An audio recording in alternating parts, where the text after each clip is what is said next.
सन 1526 से 1857 तक भारतीय उपमहाद्वीप पर मुगलों ने शासन किया था।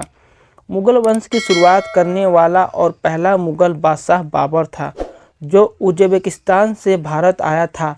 आगे चलकर इस वंश में जहांगीर, अकबर, शाहजहां और औरंगजेब जैसे बादशाह हुए। दोस्तों, आज आप मुगल के बारे में 10 ऐसे तथ्यों को जानेंगे जिसको जानने के बाद वाकई में ये बातें आपको हैरान कर देंगी।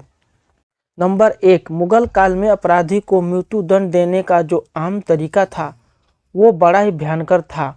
अगर किसी को मौत की सज़ा सुनाई जाती थी तो उसको ज़मीन पर लेटा दिया जाता था और हाथी अपने पैरों से उसका सीना तोड़ देता था या फिर उसका सिर कुचल दिया करता था। कोहिनूर के बारे में तो आप सभी जानते ही होंगे, पर आज मैं आपको उससे भी बहुमूल्य चीज़ के बारे में बताने जा रहा हूँ जो हमारे हिंदुस्तान में हुआ करती थी और जिसके बारे में आजकल बहुत कम लोग ही जानते होंगे। तख्त-ए-ताउस, जो कि हीरे जवाहरातों से जड़ा एक बेशकीमती सिंहासन था, इसको बादशाह शाहजहां ने बनवाया था। इसमें ठोस सोने के 6 पाए थे। इसमें जवाहरात, मोतियों और नीलम से जड़े 2 मोर थे। ताउस शब्द अरबी भाषा का शब्द है जिसका मतलब मोर होता है, इसलिए इसको मयूर सिंहासन भी कहा जाता था। तख्त-ए-ताउस की कीमत 17वीं सदी में करोड़ों रुपए में थी और इसे बनाने में 7 साल लगे थे। सारा सिंहासन बेशकीमती रत्नों, मोतियों और सोने से बना हुआ था और इसे खास मौक़ों पर ही बादशाह के दरबार में लाया जाता था। तख्त-ए-ताउस पहले आगरा के किले में था, बाद में इसे दिल्ली के लाल किले में लाया गया था। इतिहास में ऐसा अद्भुत तख्त न तो शाहजहां ने इससे पहले और न ही इसके बाद किसी राजा महाराजा ने बनवाया था।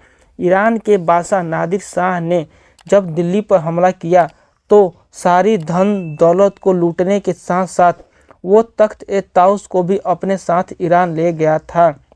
सन 1747 में नादिर शाह की हत्या हो गई थी और इसके बाद ये सिंहासन अचानक गायब हो गया। तब से लेकर आज तक इसको न कोई अता पता नहीं है कि ये कहाँ गया, किसने लिया।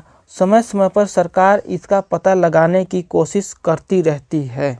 नंबर 3, किसी ज़माने में दुनिया का बेशकीमती हीरा कोहिनूर शाहजहां के तख्त-ए-ताउस पर जड़ा हुआ था। कोहिनूर के बारे में ये कहा जाता था कि जो इस हीरे का मालिक है वही पूरी दुनिया का मालिक है। उस ज़माने में कोहिनूर की कीमत इतनी थी कि उसे बेचकर पूरी दुनिया को 2.5 दिनों तक खाना खिलाया जा सकता था। सन 1739 तक ये हीरा मुगलों के पास थी। ईरान का बादशाह नादिर शाह धोखे से मुगल शाह से पगड़ी बदलकर उसी के साथ कोहिनूर को भी चुरा ले गया। ये हीरा मुगल बादशाह और ईरानी बादशाह से होता हुआ अंत में अंग्रेज़ों के पास चला गया और आज भी उन्हीं के पास है। नंबर 4, अकबर की सबसे बड़ी कामयाबी थी उसका बसाया गया बहुत बड़ा शहर फतेहपुर सिकरी, जिसे पहाड़ी पर बसाया गया था जहां पहले कोई बस्ती नहीं थी। सन 1584 में एक इंग्लिश यात्री रॉल्फ फिच भारत आया था जिसने लिखा था कि फतेहपुर सिकरी लंदन से भी बड़ा शहर है। अकबर एक कामयाब बादशाह होने के साथ साथ कला प्रेमी भी था। इस शहर का निर्माण अकबर ने अपनी देख रेख और निगरानी में करवाया था और अकबर ने खुद इसका नक्शा बनवाने में मदद की थी।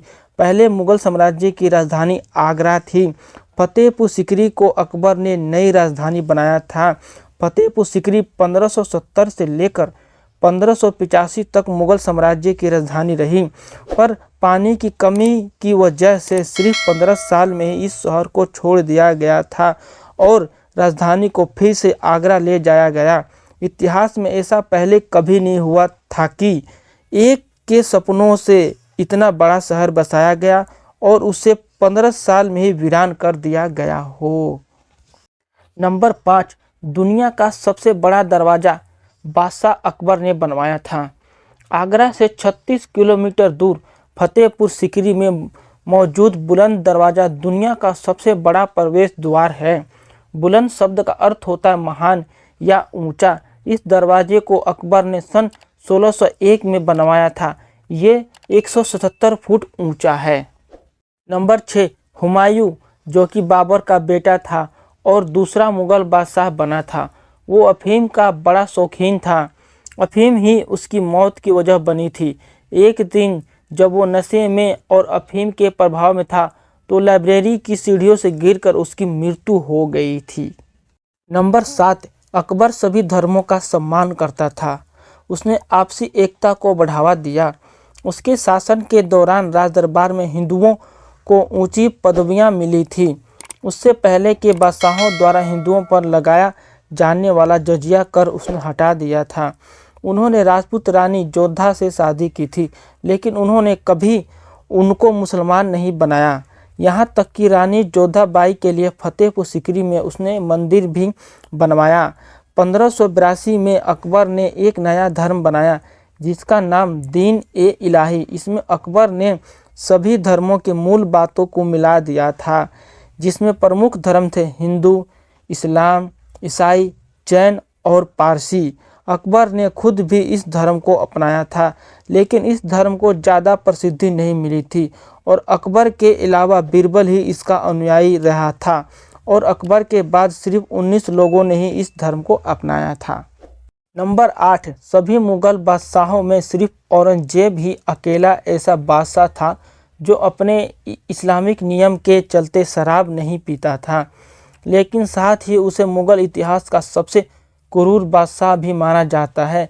गैर मुस्लिम पर लगने वाला जिस जजिया कर को अकबर ने ख़त्म कर दिया था, उसे औरंगजेब ने फिर से लागू करवाया था। यहाँ तक कि औरंगजेब ने अपने 3 भाइयों को भी मौत के घाट उतार दिया था। उस समय के कवियों ने भी अपनी रचनाओं में औरंगजेब के अत्याचारों का जिक्र किया। नंबर 9, कहा जाता है कि हुक्का मुग़ल काल की रचना है। 16वीं सदी में यूरोपियन तंबाकू को लेकर भारत आए थे और उसके बाद फतेहपुर सीकरी में अकबर के एक ईरानी डॉक्टर अबुल फतेही गिलानी ने हुक्के की खोज की थी। नंबर 10, मुग़ल सल्तनत की नींव रखने वाला बाबर एक पैदाइशी योद्धा था। वो अपने पिता की ओर से तैमूर लंग का 5वां वंशज था और अपनी मां की तरफ से चंगेज खां का 14वां वंशज था। जब वो 12 साल का था तो उसे विरासत में फरगना शहर मिला था और वो वहां बादशाह बना था। इसके 2 साल बाद जब वो 14 साल का हुआ तो उसे उज़्बेकिस्तान के शहर समरकंद पर हमला करके उस पर कब्जा कर लिया था। सन 1505 तक वो कई जंग लड़ चुका था। तब उसकी उम्र सिर्फ 22 साल थी। अब उसकी नज़र भारत पर थी। अगले 20 साल तक बाबर भारत पर कब्जा करने की कोशिश करता रहा, पर वो नाकामयाब हो गया था और फिर सन 1526 में उसने दिल्ली को निशाना बनाया था। उस वक्त दिल्ली पर इब्राहिम लोदी का राज था। बाबर को लगा कि अगर वो इब्राहिम लोदी को गद्दी से हटा देगा तो वहाँ पर भी कब्जा जमा पाएगा। लोदी की सेना में 1 लाख जवान थे और बाबर के पास सिर्फ 12,000 थे, मगर बाबर की सेना बेहद खतरनाक बंजारे लड़ाके की थी। उसमें गजब का भाईचारा था। बाबर और इब्राहिम लोदी के बीच दिल्ली से 40 किलोमीटर दूर पानीपत में युद्ध हुआ था। बाबर को युद्ध में रणनीति बनाने में महारत हासिल थी। उसने ऐसा जाल बिछाया था कि मानो लोदी का शिकार करने वाला हो। 20 अप्रैल 1526 शुक्रवार की सुबह थी और उस दिन इब्राहिम लोदी उसके जाल में फंस गया। लोदी के 1 लाख जवान और 1000 हाथी बाबर के बिछाए फंदे की ओर चल पड़े। उसने लोदी की सेना को उस मौत के घेरे के अंदर ले लिया जहां से उसके पास भागने का कोई रास्ता नहीं था। बाबर के जवानों ने लोदी की सेना पर हमला शुरू किया। उसके तोपों ने लोदी के हाथियों को बेकाबू कर दिया, जिससे वो अपनी ही सेना के जवानों को कुचलने लगे। इससे चारों तरफ अफरा तफरी मच गई और तब बाबर की तीरंदाजों ने चारों तरफ से तीरों की बौछार कर दी थी। अब बाबर जीत गया और उसने इब्राहिम लोदी को मौत के घाट उतार दिया था। बाबर को लोग एक लड़ाके और बादशाह के तौर पर जानते ही हैं, लेकिन बहुत कम लोग जानते हैं कि वह एक उच्च कोटि का लेखक भी था। दोस्तों, मुगलों के बारे में ये अमेजिंग फैक्ट्स आपको कैसी लगी? दोस्तों, अगर अच्छी लगे तो आप मेरे चैनल को लाइक, शेयर, सब्सक्राइब जरूर करें। जय हिंद, जय भारत।